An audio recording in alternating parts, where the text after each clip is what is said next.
Assalamualaikum warahmatullahi wabarakatuh. Terkadang di dalam suatu perkumpulan atau dalam suatu kelompok kita merasa ada saja seseorang yang tidak menyukai kita, seseorang yang tidak menghormati kita dan sepertinya ia menjahati kita. Kemudian kita merasa tidak nyaman. Lalu apa yang kita lakukan? Kita akan membalas perlakuannya, kita juga tidak akan menghormati dia. Seperti cerita berikut ini. Seorang wanita menikah dengan seorang laki-laki. Ia kemudian ikut satu rumah dengan mertuanya. Hari demi hari dilalui wanita ini dengan tidak nyaman. Ia merasa sang mertua tidak menyukainya. Hubungan keduanya pun tidak berjalan baik. Setiap hari ada saja pertengkaran-pertengkaran kecil yang memicu rasa kebencian di antara keduanya. Beberapa bulan setelahnya ia merasa sangat tidak nyaman. Ia pun kemudian memikirkan sebuah ide yang gila. Ia kemudian mendatangi sebuah toko lalu bertanya kepada pemiliknya, "Apakah Anda menjual racun?" Pemilik toko terkejut, "Untuk apa kamu mencari racun di sini?" Ia kemudian berkata, "Saya sangat kesal dan benci kepada mertua saya. Ia memperlakukan saya dengan tidak baik. Saya ingin menyingkirkannya perlahan-lahan. Apakah kamu punya obatnya?" Si pemilik toko kemudian masuk dan keluar lagi membawa sebotol kecil yang berisi tablet-tablet. Ia lalu berkata kepada perempuan itu, "Ini adalah racun. Berikan kepada mertuamu setiap hari satu tablet. Tetapi kamu harus merubah sifatmu. Kamu harus berbaik kepadanya agar tidak seorang pun yang curiga bahwa kamulah yang meracuninya. Hingga nanti kemudian ia akan mati." Si perempuan mengambil obat itu dengan rasa senang. Ia pun lalu kemudian pulang. Esok harinya ia mulai memberikan satu persatu tablet itu kepada mertuanya. Dan seperti pesan pemilik toko, ia merubah sifatnya. Ia berusaha menjadi lebih baik.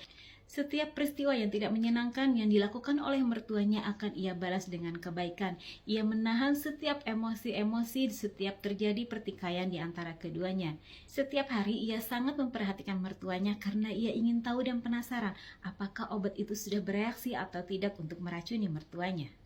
Melihat perubahan menantunya yang menjadi lebih baik kepadanya, memberikan obat kepadanya, memberikan perhatian kepadanya, dan selalu menghindari pertengkaran-pertengkaran seperti biasa, si mertua pun menjadi berubah sikap. Ia menjadi lebih santun, ini berlangsung selama 6 bulan. Akhirnya di antara mereka berdua terjadilah kasih sayang yang secara alami. Terjadi hubungan yang baik antara menantu dan mertua secara normal. Karena keduanya sekarang lebih memperhatikan, lebih menghargai, serta menghindari berbagai permasalahan konflik yang terjadi di antara keduanya. Si menantu pun melihat perlakuan dari mertuanya yang sangat baik kepadanya. Akhirnya tumbuhlah rasa kasih sayang yang secara alami tumbuh dari hatinya. Ia kemudian mendatangi pemilik toko obat, lalu kemudian berkata, "Sekarang aku minta tolong lagi kepadamu. Tolong hentikan reaksi obat racun itu kepada mertuaku. Aku sangat menyayanginya sekarang karena ia sudah berubah." Pemilik toko itu kemudian tertawa dan berkata, "Begini nak, sebenarnya yang aku berikan kepadamu itu bukan tablet racun, tetapi tablet vitamin. Dan aku meminta agar kamu bersikap baik kepada mertuamu. Lihatlah apa yang terjadi beberapa bulan kemudian.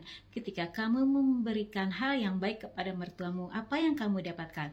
Balasan yang baik pula. Bukankah ia lebih menghormatimu dan menghargaimu sebagai menantunya?"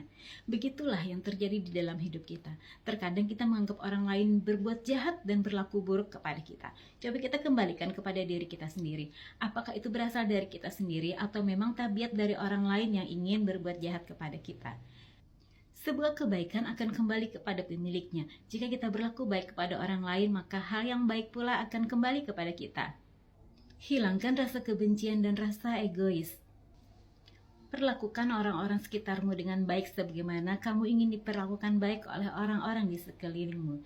Semoga bermanfaat. Wassalamualaikum warahmatullahi wabarakatuh.